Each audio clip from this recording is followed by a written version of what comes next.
Michael Horvitz is a 1975 graduate of the law school and a member of the Board of Trustees of the Law School Foundation, and was a member of the Campaign Executive Committee for the law school's recent capital campaign. He is one of our most loyal alumni. I've had the pleasure of knowing Dan since we were both law students. He is a genuine Renaissance man, and not only by virtue of his love of Italy and its culture. As a Yale undergraduate, he triple majored in mathematics, English, and an interdisciplinary program in history, arts, and letters. He then studied Shakespeare at Oxford as a Marshall Scholar before returning to Yale for law school. After law school, he clerked for then Judge Stephen Breyer on the First Circuit and for Justice Lewis Powell. We were fortunate to attract Dan to Virginia, where he has spent his professional career apart from visiting stints. As you might expect from his academic background, Dan's intellectual interests are not easy to pigeonhole. He has written about employment discrimination, family law, administrative law, and political theory, among others. But he has become one of the best-known scholars in the nation on the topic of election law. Recently, Dan wrote about the Supreme Court's use of a structural rather than an individualist interpretation of the First Amendment's expression clauses. The structural interpretation treats the First Amendment as serving principally the public's interest in broad debate and the airing of all views, rather than the individual's interest in self-expression. Dan argues that this use is an important reason for the confused and contentious state of the Supreme Court's campaign finance jurisprudence. He notes that the court applied a structural analysis in drawing the line between campaign contributions, which may be limited, and independent expenditures, which may not, in Buckley against Vallejo. The court drew two structural distinctions having to do with the appearance of corruption and the dissemination of political ideas. Dan contends that the court's failure to ground its reasoning in a readily available alternative analysis of the individual's interest in political expression is part of the reason that Buckley and the contribution independent expenditure distinction remain so hotly contested. The court also used structural arguments in Austin versus Michigan Chamber of Commerce, and then again when it overruled Austin in the Citizens United case, a clear demonstration that the structural approach does not give a determinate answer to the question of corporate political speech. Dan argues again that an individualist approach gives a clearer answer to the issue whether corporate expenditures may be regulated. Corporations, unions, nonprofits, and other organizations, in Dan's view, are outside the scope of the First Amendment's core concern with individual self-expression. Dan has also written perceptively and subtly on the evolution of the Supreme Court's doctrine on electoral districts and gerrymandering. Its early approach, associated with Justice Frankfurter, was to recognize that there is more than one theory of democratic representation, and therefore to uphold a state's districting scheme so long as the state asserted that it was grounded in some theory. Dan notes the downside of this approach. It allows pretextual justifications for decisions that may have actually been intended to dilute the political influence of particular groups of voters. Justice Stewart later suggested an approach in which the court would ask whether the asserted theory of representation was rationally related to the means chosen, and whether those means had other adverse effects, such as diluting the votes of minority citizens. It seems unlikely, however, that the courts could effectively administer Stewart's approach, and it did not command a majority. This much is old news. Dan's fascinating insight is that the court's ultimate adoption of a one-person, one-vote standard was shaped by its prior attempts to solve the conundrum that there is more than one legitimate theory of democratic representation. The court ultimately selected from among the plausible theories the one that courts can easily administer. Dan argues that this is important when we get to gerrymandering. One person, one vote did not enshrine a single theory of democratic representation as being the best or most correct. Rather, it concluded that in a particular setting, it had the right mix of validity and administrability. So when we get to gerrymandering, we are on a clean slate where there is again more than one legitimate theory of representation. Should we maximize the competitiveness of each individual district, or the competitiveness of the control of the legislature as a whole? but merely recognizing that there are multiple theories and deferring entirely to the legislature, again, allows for pretext. So, Dan argues, the court is still searching for what it found in Reynolds versus Sims, a test that is based on a plausible and widely held theory of representation and that can be administered by the courts. I note these as examples of what Dan does so well. He moves vertically back and forth between theory and doctrine as aptly and insightfully as any scholar I know. His work is always informed by political theory and empirical evidence, but he brings those to bear to try to understand what courts are doing and how they may find their way out of the many blind alleys they inevitably encounter. And he sometimes does so not just as a scholar, but as a formidable appellate advocate who most recently has argued several cases on behalf of the law school's Supreme Court litigation clinic, of which Dan was the brainchild, which was Dan's brainchild, excuse me. Dan will talk to us today about democracy as consumption, and I anticipate that he will show us that there is more than one plausible theory of democratic participation worth our attention. Please join me in welcoming the Michael J. and Jane R. Horvitz Distinguished Professor of Law, Dan Ortiz. I want to thank you all for coming in on such a wonderful autumnal day. It's in the nature of these kinds of events that they're celebrations, not celebrations of the speakers. We're just the sort of temporary, occasional celebrants for the occasion, but a celebration of the institution and in particular those people like the Horvitzes who are general stewards for its future success. But it also is a celebration of us, and that's what I hope to convey today. Now, what you're getting is the first rollout and sort of testing, kicking a little bit of the tires, of what may become a book-length project. It's still in its very early stages. It builds a little on some things some of you will recognize and some things that I've done before. But it wants to go in some other new directions and apply some of the same reasoning to areas where I haven't actually looked before. Now, today what you'll do is you'll get the basic theoretical move, which is democracy as consumption, and a description of how it conflicts with what I think is the more traditional and comforting view. And then you'll get a close analysis of how this new view actually has some traction in at least one area of election law, and that will be campaign finance. Then, time permitting, I'll gesture a little to other election law issues where it might have some effect. These areas are still largely to be explored. And perhaps more interestingly to this group, its possible implications outside of election law in the law and politics more generally. Now, just one caution. Today, when I'm talking mostly descriptively rather than prescriptively, just because this is the first rollout and the normative issues are, of course, much more fraught than the descriptive ones. I do expect the ultimate book, if it arises out of this project, however, to wrestle with normative underpinnings fairly seriously. And in fact, for me, a lot of the fun will be there. So let's sort of talk about the standard picture, what you might say the received wisdom is sort of democratic theory. And that's this picture right here. Fortunately, it's not like a classroom where I have the monitor behind me and I can actually see well what's going on, so I might have to step aside for some of these things. But basically under what you might call the standard picture, the citizen, the voter, is the principal, is actually at the center of the picture, controlling all the decisions through intermediaries. The representatives, the political representatives are agents who are responsible to the principal, should follow the principal's wishes, and people like bureaucrats are sub-agents of the people who follow the instructions that come from the principal's agents, the political representatives. Now, seen this way, the political process basically works to aggregate individual preferences into a single choice. What at its heart, it's the voter citizens who produce policy. They are the policy makers here, not the policy takers. Of course, at the end, as sort of loop shows, they end up taking a bit, but it's stuff they're taking from themselves in a way. It's something they themselves have made or created. Now, often there's going to be some slippage, to be sure. We're all familiar with agency cost analysis.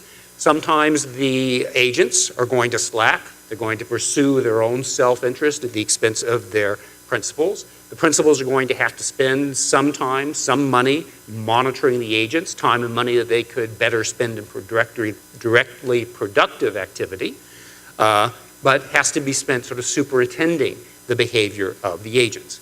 But in general, despite a few perhaps even spectacular examples of misbehavior now and then, some of which are comic and some of which are just plain tragic, we're content that the picture works tolerably well. Not perfect, to be sure, but well enough so it can be said that we should obey the law because in some sense we sort of made it ourselves, okay, despite all the slippage that's in the picture. Now we see this picture, this is a very comforting picture and a very traditional one, the one that's very powerful to us as a political culture. It is, in fact, part of the foundation of our political belief. You can see this, of course, in the beginning words of the Constitution. We, the people, do ordain and establish this Constitution for the United States of America. Some of the other highlights, like Lincoln's Gettysburg Address, that this nation, which concludes resoundingly that this nation, under God, shall have a new birth of freedom, and a government of the people, by the people, for the people, shall not perish from the earth. We also have some contemporary examples of it that show how it continues to animate our political culture. To some, these may be sort of sad, degraded images of it. Take your political pick, the Tea Party on the one hand, or Occupy on the other, but they all go back to this same foundational belief. That in the sense we ourselves have created our own politics. We are the makers, not the takers. Now, there are some problems that a lot of people have noticed with this. First, there's this embarrassment of all these other players in the political arena. There's like corporations, like unions, political parties, NGOs, lots of other people, and they have to be explained. Now, they can be explained in ways which reinforce the typical picture, if you will. Sam Zakharoff and I, many years ago, wrote an article called Governing Through Intermediaries. It tried to explain in the traditional agency cost and under traditional agency cost analysis what kind of role all these other players could be served. So many of them, like political parties, for example, could be characterized as so-called super agents, entities which actually help the principal regulate the behavior, monitor the behavior, and provide coercive sanctions, rewards, whatever, to get the ultimate agents, the political representatives, to behave the way they should. I think, though, I haven't spoken to Sam recently on this, the picture became more and more complicated because it became clear that these players were actually doing some other stuff as well, although they might have been doing some of that traditional agency superintending. And at least personally, I began to get to the problem that I thought I was like those astronomers in like the 14th century who were trying to explain how Ptolemaic astronomy could actually explain the world if you kept putting on epicycles and epicycles and you could understand the retrograde motion of Mars and things like that. And it's just becoming so complicated that at some point, as Kuhn has said, the picture just collapsed of its own weight and a new paradigm rose up in its place. Okay. I think we're at the point where we need to take another look. Now, another problem with this picture is what you might call the paradox of mass democracy. Or maybe it's not a paradox so much as a kind of impossibility situation. If you believe, as I think many people do, that democracy rests on three conditions. One, a relatively wide franchise, and historically it's really just compared to other systems around at the time. So in, say, the Greek polis, for example, not all that many people had the right to vote, but compared to a lot of other political cultures, they certainly did. So wide franchise, a rough degree of equality among those who were allowed to participate, and a certain degree of political thoughtfulness. It's not saying, this is not buying into a belief that democracy has to be deliberative. I'm very suspicious of that. But even if people are very traditional, wholehearted interest group pluralists, that they are thinking enough to at least recognize what's in their own self-interest and what are the best means through the ballot box to try to effectuate that self-interest. Now, the paradox, which was originally, I think, laid out by Anthony Downs in his 1957 book, An Economic Theory of Democracy, basically pointed to a kind of tension, conflict that was almost intractable between the first and the third tradition. The wider democracy is, the less economic reason people have to know anything about it, to inform themselves, because, a simple point, the chances that their vote, their own political decision, will make any difference to the outcome is vanishingly small. If that's true, why should I invest any effort in information, trying to figure things out? So Downs basically said, we've got this problem. As democracy has expanded, gone beyond the palace, the Greek polis or the New Hampshire town meeting, people become less and less and less informed. And this is particularly a problem because people's political choices have externalities. If I make a dumb decision at the grocery store, I'm the only one who's going to have to eat it. Right? I suffer the consequences. If I make a very dumb decision at the ballot box, I'm not the only one who has to live with it.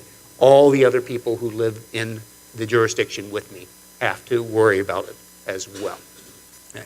So this is based on this idea of sort of rational ignorance, that ignorance in politics in the voter is not a sign that the voter is somehow not doing his or her job. It's the rational way for the voter to behave. And that this is an intractable problem at the center of politics. Because at least classical democratic theory demands much of the citizen voter. But economic theories will tell you they don't have any kind of sense. It's irrational for them to actually live up to it.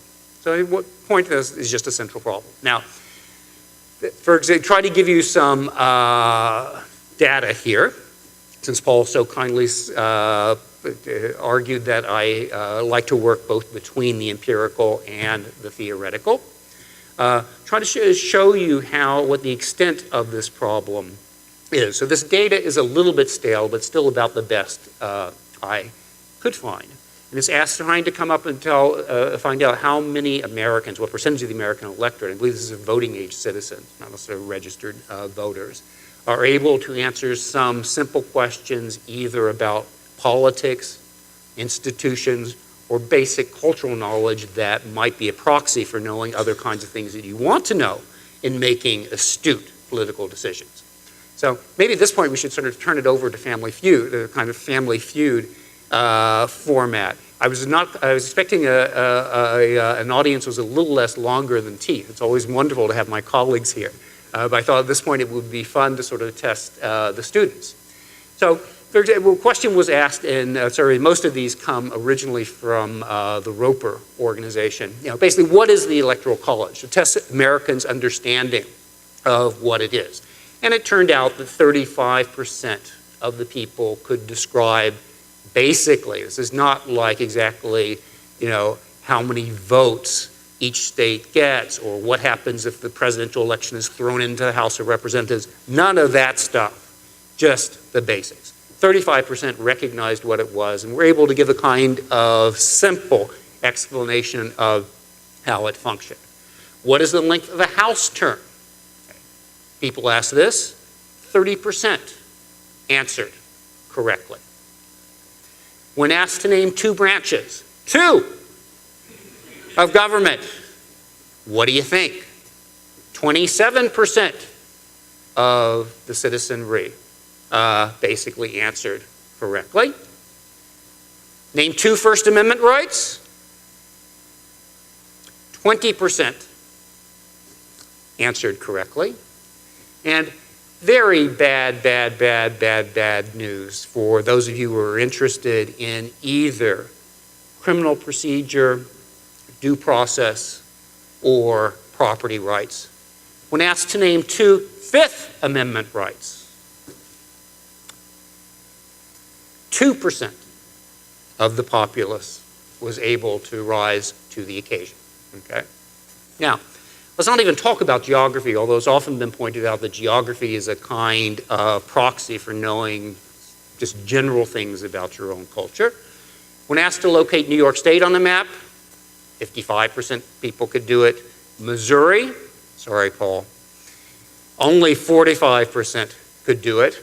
United Kingdom, island nation somewhere off coast of Europe, 57, I was actually surprised by that, could do it given the other numbers. Poland, okay, 28%, and God forbid you should ask people where Romania is, although I can understand that you get 11%. Now this, I guess, does prove the wisdom of Ambrose Bierce's adage that war is God's way of teaching Americans geography, right?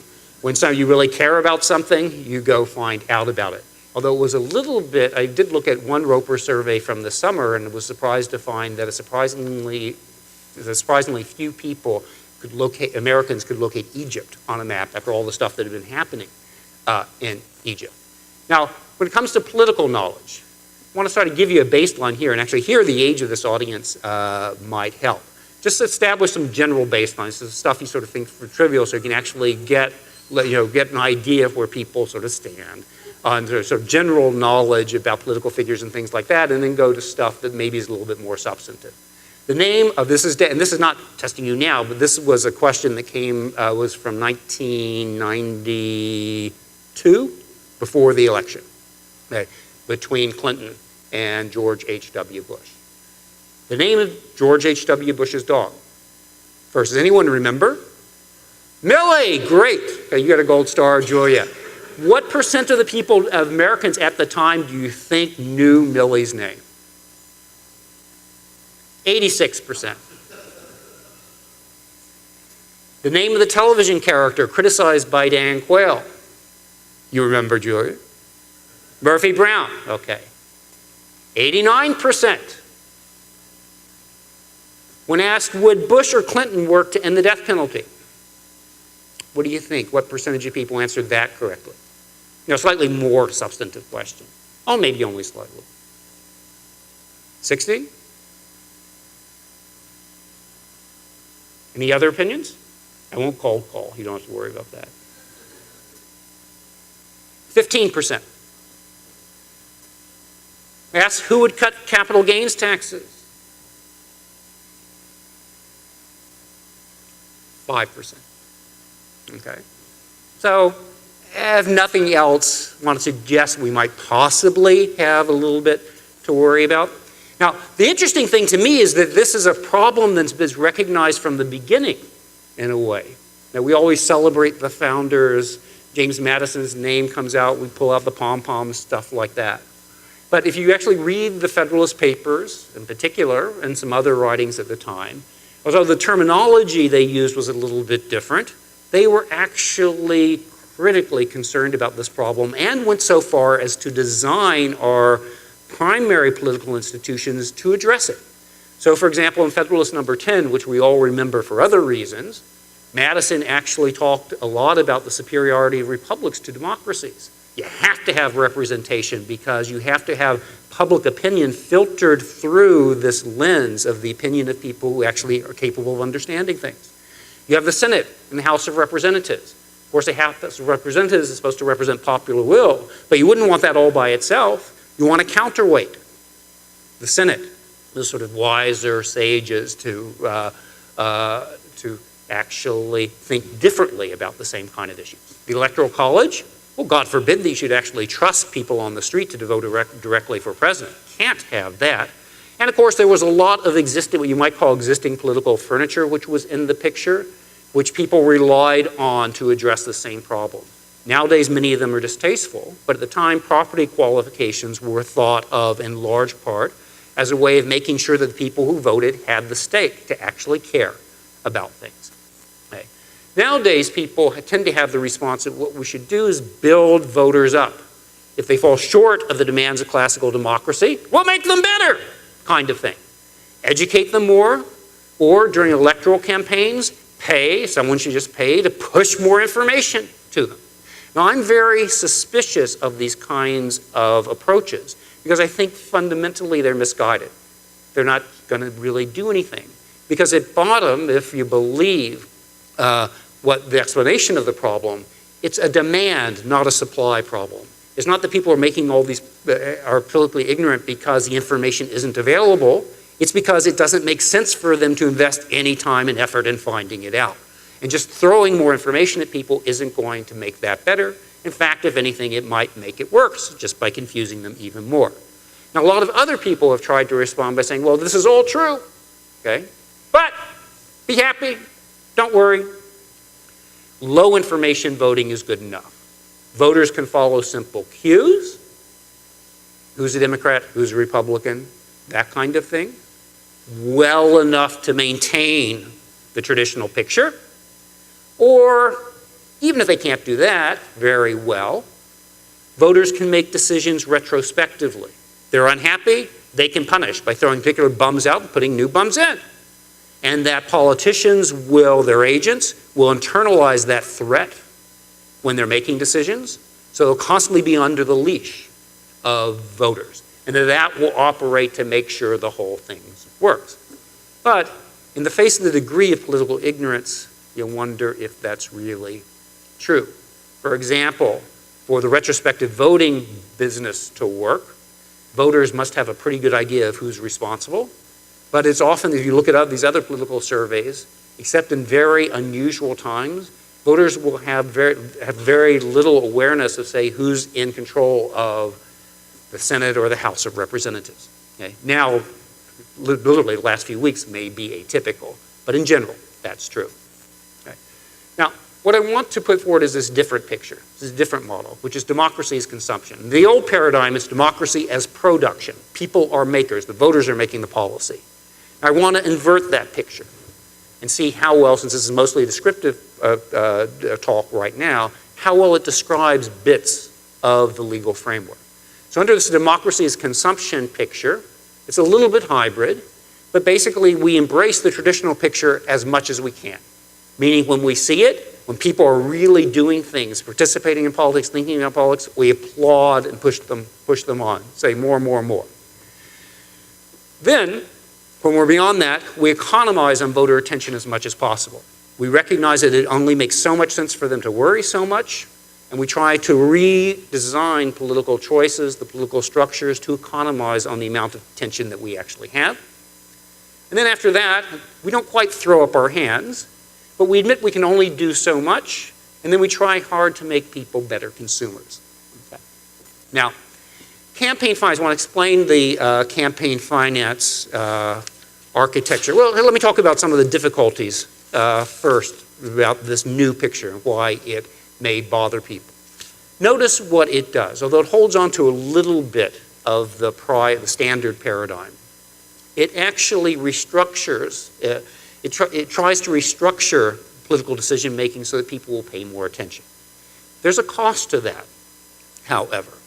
You're moving political production away from the voter to other people, largely political parties, representatives, people like that. So all of a sudden, under the new picture, the traditional sovereignty of the voter is a little bit, at least, undercut.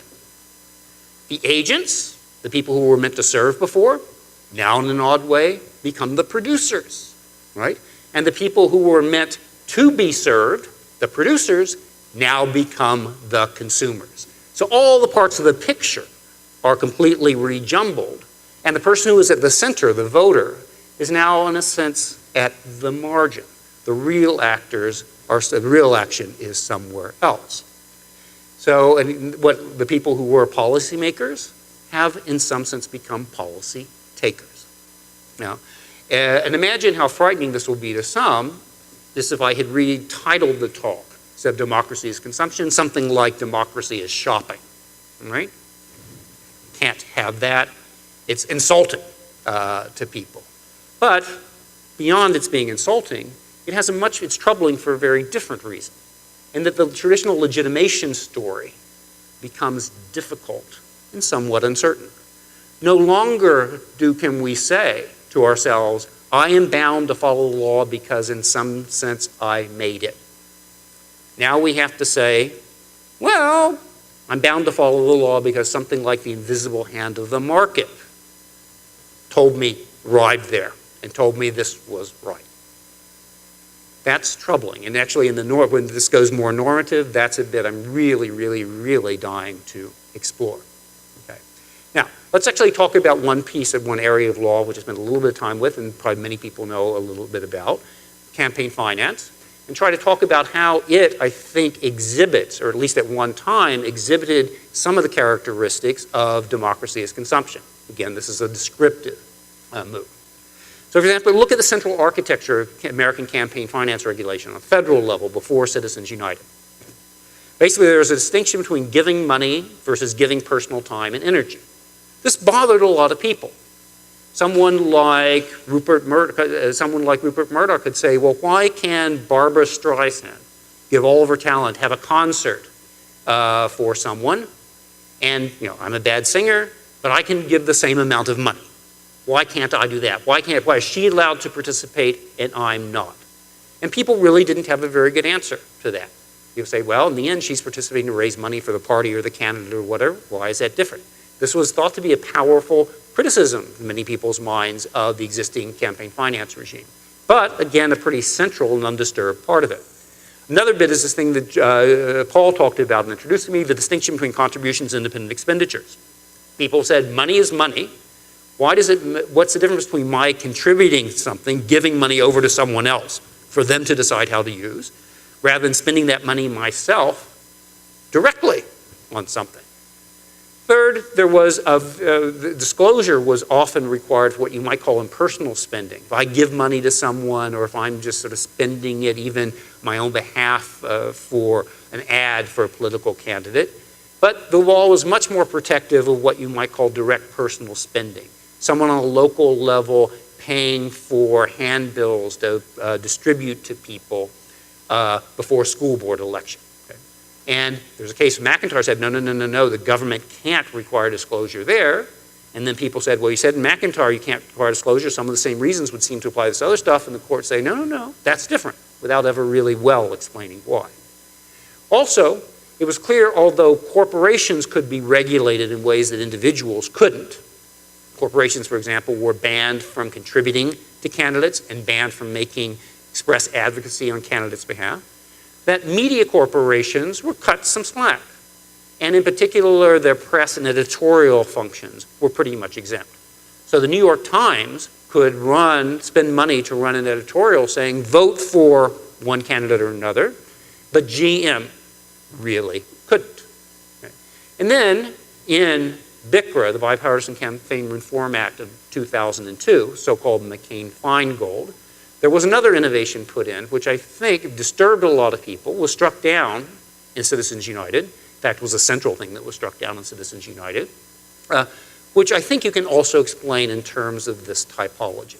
This is a so-called electioneering communications provision. What happened was that Congress passed a law saying that corporations could not only not spend money from their general treasuries, supplied to unions too, to say things like vote for candidate X, vote against candidate Y, that kind of stuff. But because those rules were so easy to circumvent, just by not using the so-called magic words of vote for, vote against, that kind of stuff, they went broader and defined a category of speech called electioneering communications, which basically had 4 conditions. One, it covers anything, it's defined as any broadcast cable or satellite communication that is publicly distributed. That meant typically that it could reach at least 50,000 people in the jurisdiction, and refers to a clearly identified candidate for public office, means mentions a name or has a picture, anything like that, and is made within 30 days of a primary or 60 days of a general election. Individuals could engage in such speech. They just had to disclose the amount of money they were spending and on whose behalf. But so-called non-ideological corporations and unions couldn't engage in this kind of speech if they were paying for the speech out of their general treasury fund. Now note let's go back for a minute, how this maps on to some of the democracy as consumption conditions for all of these. Okay. First, giving money versus giving personal time and energy. Remember I said the first thing that defined it was if you find people actually doing things, participating in politics, you want to encourage that, okay, individuals. Okay? So I think this is a way of saying that giving money isn't really by its nature as central to what we could think of as political participation is actually walking around, knocking on doors, singing on someone's behalf, doing that kind of stuff. But culturally, that's our intuition. Okay? The contribution expenditure distinction rests in part, I mean, it's very contested, it's a very murky distinction. The rationale for it is very different, but part of it has to rest in this idea, I think, that if I'm contributing to someone, I'm giving up control of how the money is actually spent. I'm not really making decisions about how it's used on the ground. But if I'm actually making an expenditure, I am making those decisions myself. And that somehow is more praiseworthy than the other. This disclosure of impersonal spending, but not a direct personal spending, again, we want to encourage people in the school board elections. But if someone is just handing money over to a political committee, candidate committee or something like that, well, it's fine to disclose it. That's, in a sense, less participatory. And the press, news, and editorial functions exemption, again, we look at some media differently than other media, or some kinds of speech. We look at an editorial in the New York Times or the Daily News or the Sun or whatever differently than an ad on television, meaning we think that people may think about it differently, not that they'll necessarily be persuaded by it, but at least register differently. First, there won't be a lot of affect to perhaps distract their attention, and that these kinds of things cause people to think about their decisions a bit differently. Now, when we get to electioneering communications, I want to suggest it's the same sort of thing. Notice what is not covered. It covers any broadcast, cable, or satellite communication. It doesn't cover things like emails, it doesn't cover print, doesn't cover letters, doesn't cover signs, all this other kind of stuff. The authors or the creators of the provision thought in part that some ways of communicating were, I think, more thoughtful than others. And you could economize on attention or promote that by, in a sense, refunneling this kind of corporate and union spending away from the traditional television ads into these other ways of communication. This public distributed, meaning they didn't want this law to touch individual emails, things like that, refers to a clearly identified candidate, is made within 30 days of primary, 60 days of the general election. There's a kind of worry that only within this kind of window, when people were more likely to be wrestling with political choices, you wanted to be especially concerned about the quality of their decision making.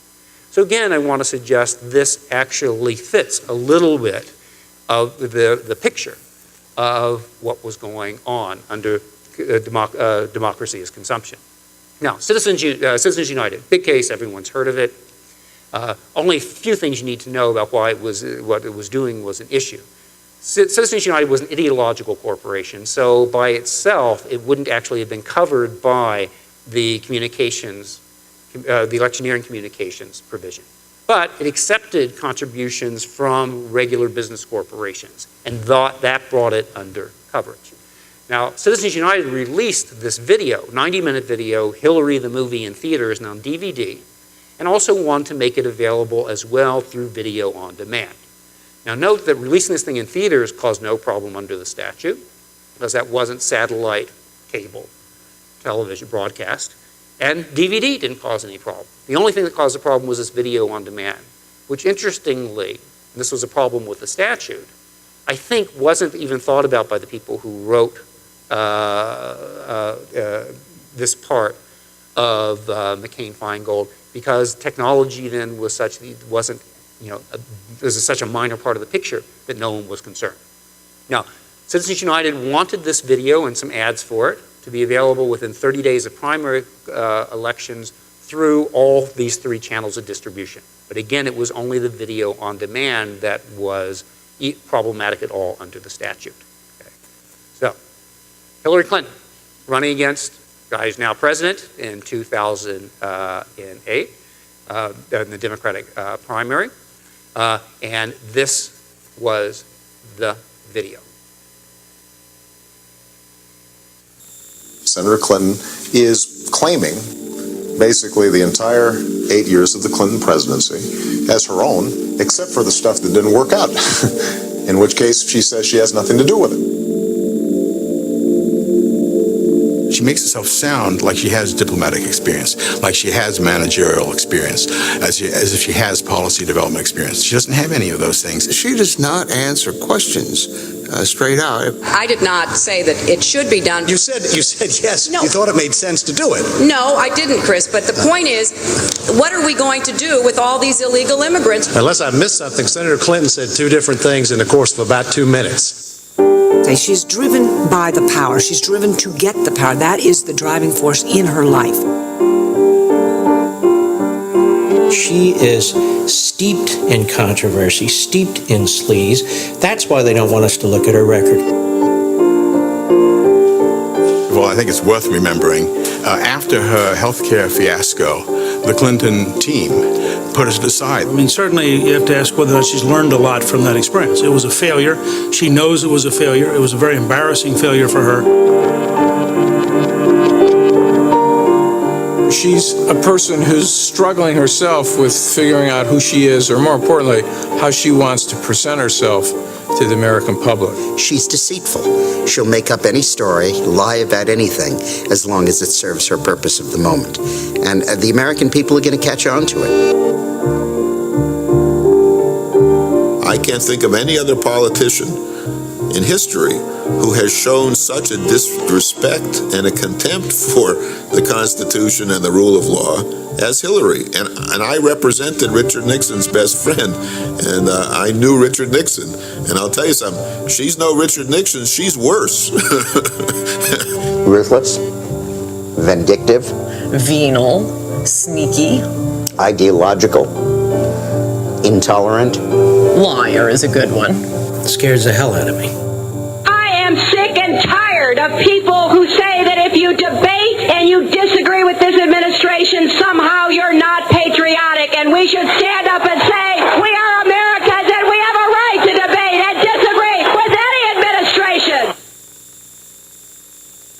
I thought I'd save you from the full 90 minutes. So this is just the little 2.5-minute teaser. But you should get an idea of what the video was all about. Certainly, political speech well within the ambit of the First Amendment. So the court actually had to figure out what to do with it.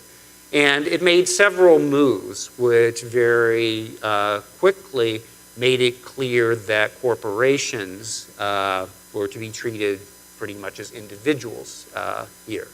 First, it conceptualized corporations as expressive associations of citizens. No longer was corporation the nexus of contracts that FAMA made so famous, but instead just a collection of citizens here. So the First Amendment is any force that prohibits Congress from fining or jailing citizens or associations of citizens for simply engaging in political speech. Vicar would, however, permit the government to ban political speech simply because the speaker is an association of citizens that has taken on the corporate form. Later, BICRA permits the government to ban the political speech of millions of associations of citizens. And under BICRA, certain disfavored associations of citizens, those that have taken on the corporate form, are penalized for engaging in the same political speech. Okay? So, second part of the move, which is not surprising in First Amendment law, is that although the First Amendment protects the right to speech, we actually often read and interpret it from the perspective of the listener. In other words, we protect speakers in order to really protect the listener's view here. And the court took this move on it. Again, which is completely fair. The government has muffled the voices that best represent the most significant segments of the economy, and the electorate has been deprived of information, knowledge, and opinion vital to its function. Okay? Notice now who, because of this move, is becoming the center of attention. It's not the corporation, it's the voter. And even before, under the first move, the corporation had some independent right of speech as opposed to the voter's right to hear, because the corporation itself represented an agglomeration of individual citizens. By suppressing the speech of manifold corporations, the government prevents their voices and viewpoints from reaching the public and advising voters on which persons or entities are hostile to their interests. Action should be checked by permitting them all to speak and by entrusting the people to judge what is true and what is false. So again, it's this kind of citizen-centered notion of sovereignty. It's more, I think, the traditional view, but we'll see that, I think, more clearly in a moment.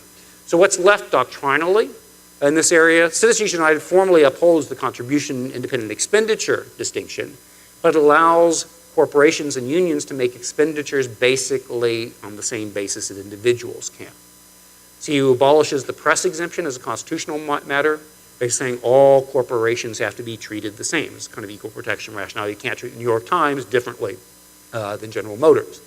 And the Citizens United uphold disclosure requirements, perhaps a little surprisingly, and to Justice Thomas's great discomfort, without putting pressure on the so-called McIntyre exception, which is this thing, when people are paying for handbills to distribute at school board elections, they can preserve their anonymity.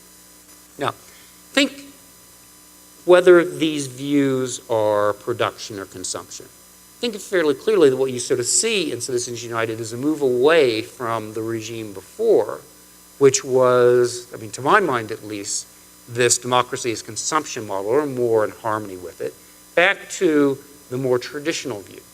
They quote an opinion by Justice Douglas, joined by Warren and Black, all three lions of the First Amendment in United States versus Automobile Workers, making this point. Under our Constitution it is, hear it, we the people who are sovereign. The people have the final say. The legislators are their spokesmen. The people determine through their votes the destiny of the nation. It is therefore important, vitally important, that all channels of communication be open to them during every election, and that no point of view be restrained or barred, and that the people have access to the views of every group in the community.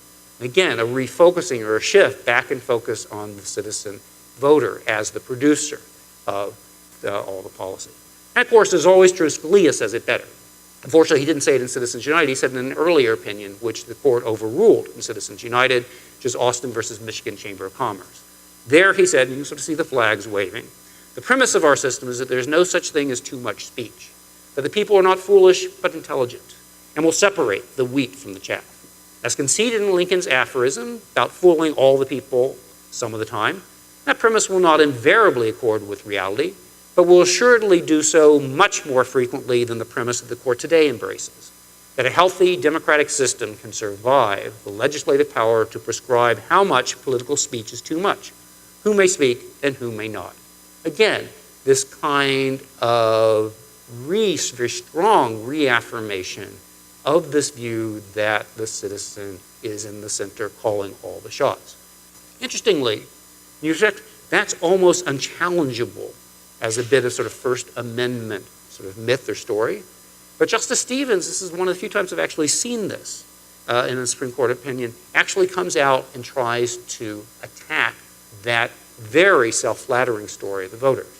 All the majority's theoretical arguments, all of them, turn on a proposition with undeniable surface appeal but with little grounding in evidence or experience, that there is no such thing as too much speech. So he's actually going back to Scalia's line in the earlier opinion. If individuals in our society had infinite free time to listen to and contemplate every last bit of speech uttered by anyone, anywhere, and if broadcast advertisements had no special ability to influence elections apart from the merits of their arguments, to the extent they make any, and if legislators always operated with nothing less than perfect virtue, then I suppose the majority's premise would be sound. Okay? Certainly suggesting that he believes it's not. And so Justice Stevens' view, I think, in the end, the old regime that was overturned by Citizens United was defensible to the extent that it was, not on the traditional picture, but on this other opposed view, democracy as consumption. Now, very briefly, I just want to mention to you, I was straining your patience already, I worry, other areas of election law where you could sort of try to potentially tease this conflict out. The so-called voting wars, the efforts that are going on in many jurisdictions now about imposing voter ID requirements, restricting the number of days when you can register, the number of hours at polling stations, that kind of stuff. Party competition doctrine, which covers political gerrymandering, but also issues of ballot access, and legal issues surrounding party autonomy. If you, for example, believe that democracy operates as consumption, or should, maybe the parties, the producers, should be given more autonomy than they have now. I don't know. That's certainly something worth exploring. Other areas of law or institution making that it might have some implications for are moving some political decision making outside of politics, so that people's attention can be more focused on things that you need politics to do, because other arenas can't actually handle them. This would maybe mean hiving off certain kinds of decision making more to markets, maybe some to agencies, maybe some to courts, with of course some backup of allowing political overrides, basically which we have now in some areas. Also, you want to economize more on political attentiveness. Right? Maybe you want to redesign, say, elections in Charlottesville, so we're not voting on people like the court clerk, commissioner of the revenue, people like that. No. Who knows what those people do, let alone what positions they take on any of this kind of stuff. Another move might be to think more seriously about principles of subsidiarity and localism. If we care more about some things because they matter to us locally, maybe if we move the locus of decision-making over some of those issues down to that level, people will pay more attention. They'll have at least a greater incentive to pay more attention to them. And also, as one of my new colleagues, and Andrew has written, we might want to heighten the salience, we might think of heightening the salience of particularly important issues. If their salience is heightened, if, say, they matter to people's immediate pocketbooks, taxes, something like that, maybe people will think about them more. So I'm happy to take questions, but that's sort of the design of the overall project. And a few years from now, we may see where it ends up. But thank you for your patience today.